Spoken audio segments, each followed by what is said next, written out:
নামি দামি রেস্টুরেন্টের মতন কিভাবে বাসায় খুব সহজেই মিট বক্স তৈরি করা যায় আজকে আমি আপনাদের সাথে সেই রেসিপিটি শেয়ার করব। আসসালামু আলাইকুম সবাইকে।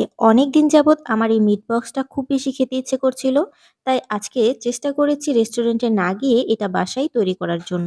আর আমার কাছে মনে হচ্ছে ছোট বড় সবাই এই খাবারটা অনেক বেশি পছন্দ করে। ফার্স্টে মিট বক্স তৈরি করার জন্য আমি কিছুটা ফ্রেঞ্চ ফ্রাই ভেজে নেব, আর তার জন্যই দুটা আলুকে খোসা ছাড়িয়ে খুব ভালোভাবে পরিষ্কার করে নিয়েছি। আর এখন এগুলোকে কেটে সেদ্ধ করতে দিয়ে দিলাম।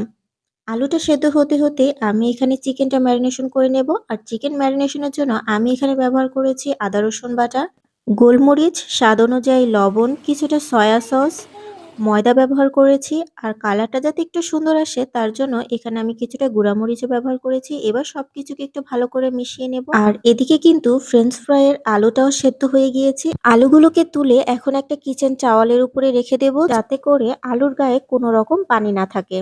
এবার চুলাতে একটা প্যান বসিয়ে দিলাম, আর এতে পর্যাপ্ত পরিমাণ তেল দিয়ে দেওয়ার পর ম্যারিনেশন করে রাখা চিকেনগুলোকে আমি একটু ভেজে নেব।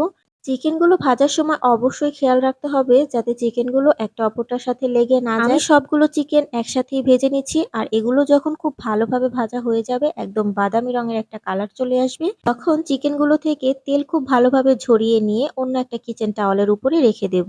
এবারে এই সেম তেলের মধ্যেই আমি এখন ফ্রেঞ্চ ফ্রাইগুলোকে ভেজে নেব। আর ফ্রেঞ্চ ফ্রাইগুলোকে অবশ্যই হাই হিটে রেখে তারপরে ভাজতে হবে, এতে করে কিন্তু আলুগুলো তেল টানবে না আর অনেক বেশি মচমচে হবে। ফ্রাইগুলো যখন এরকম বাদামি রং চলে আসবে তখন এগুলো থেকে তেলগুলো একটু ভালোভাবে ছাড়িয়ে নিয়ে কিচেন টাওয়ালের উপরে রেখে দেবো। আসলে ফ্রেঞ্চ ফ্রাই আমার মনে হয় কম বেশি সবাই খুব ভালোই তৈরি করতে পারে। তো ফ্রেঞ্চ ফ্রাই ভাজা হয়ে গেলে এবারে এই তেলের মধ্যে আমি কিছুটা সসেজ ভেজে নেব। আর সসেজের সাথে আমি এখানে কিছুটা চিকেন বলও নিয়ে নিয়েছি। যদিও চিকেন বলগুলো আমার বাসাতেই তৈরি করা, কেননা আমি আজকে চেষ্টা করেছি প্রত্যেকটা জিনিস বাসায় তৈরি করার, এতে করে কিন্তু আমাদের খরচও অনেকটা কমে যাবে। তো সসেস আর চিকেন বল ভাজা হয়ে গেলে এগুলোকেও আমি তুলে নেব।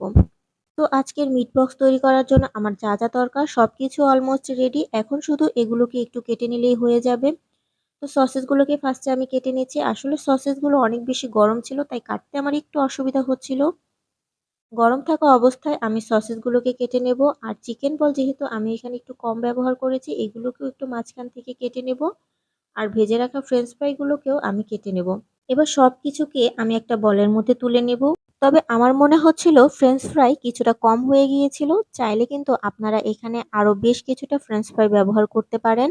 এবারে আমি আমার তৈরি করে রাখা মেয়োনিজ দিয়ে দিব, আর দিয়ে দিচ্ছি এখানে চিলি সস, কিছুটা টমেটো সস, আর একটু ঝালের জন্য গোলমরিচ গুঁড়া।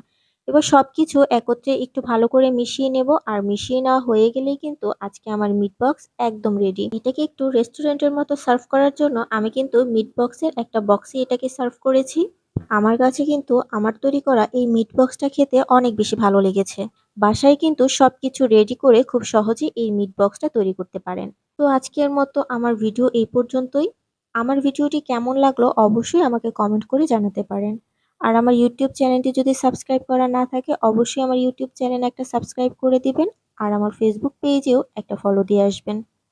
সবাই ভালো থাকবেন, সুস্থ থাকবেন। দেখা হবে নেক্সট অন্য কোনো ভিডিওতে। আল্লাহ হাফেজ সবাইকে।